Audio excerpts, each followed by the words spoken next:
আসসালামু আলাইকুম সম্মানিত দর্শক, আমি ডাক্তার মোহাম্মদ আলমগীর হোসেন। আমি একজন শিশু সার্জারি বিশেষজ্ঞ। বাচ্চাদের বিভিন্ন ধরনের জন্মগত ত্রুটি এবং জন্মের পরে যে ত্রুটিগুলো হয় সেগুলোর অপারেশন করি এবং চিকিৎসা দিয়ে থাকি। আজকে আপনাদের সাথে খুব গুরুত্বপূর্ণ একটি বিষয় নিয়ে কথা বলবো, সেটি হচ্ছে বাচ্চাদের আনডিসেন্ডেড টেস্টিস, অর্থাৎ আপনার বাচ্চার অন্ডকোষ যদি অন্ডথলিতে না থাকে সেক্ষেত্রে আপনার করণীয় কি হবে।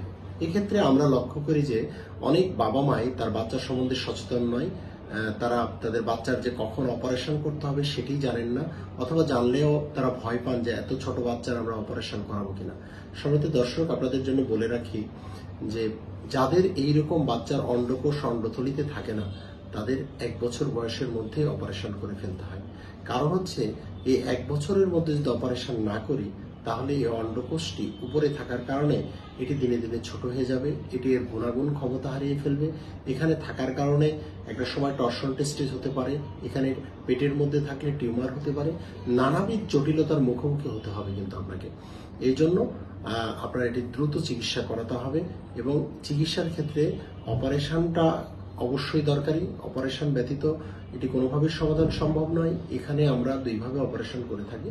যদি অন্ডকোষটি পেটের ভিতরে থাকে সেক্ষেত্রে আমি ল্যাপারোস্কোপির মাধ্যমে অপারেশন করে এটিকে অন্ডথলিতে নিয়ে আসি, এবং যদি এটি অন্ডথলির জাস্ট একটু উপরে থাকে সেক্ষেত্রে ওপেন মেথডে আমরা করে থাকি। সম্মানিত দর্শক, এখানে চাইলে আপনি একটা ছবি দেখতে পারেন। দেখুন যে অন্ডকোষগুলো আসলে প্রথমে কিন্তু পেটের ভিতরে থাকে, পেটের মধ্যে থাকে মানুষের, তারপর এটি আস্তে আস্তে অন্ডথলিতে চলে আসে। দেখুন এই পাশের অন্ডকোষটি অন্ডথলিতে নেমে এসেছে, বাট এই পাশের ডান পাশের অন্ডকোষটি কিন্তু পেটের ভিতরে রয়ে গেছে। এইরকম বিভিন্ন জায়গায়, এই যে দেখেন, বিভিন্ন জায়গায় অন্ডকোষটি থাকতে পারে। এই জন্য আমাদের যেটি করণীয় সেটি হচ্ছে এইরকম সমস্যা পেলে একজন শিশু সার্জারি বিশেষজ্ঞের সাথে দেখা করবেন এবং ওনার পরামর্শ মোতাবেক আপনি আপনার চিকিৎসা নেবেন। ধন্যবাদ সবাইকে সাথে থাকার জন্য। আসসালামু আলাইকুম।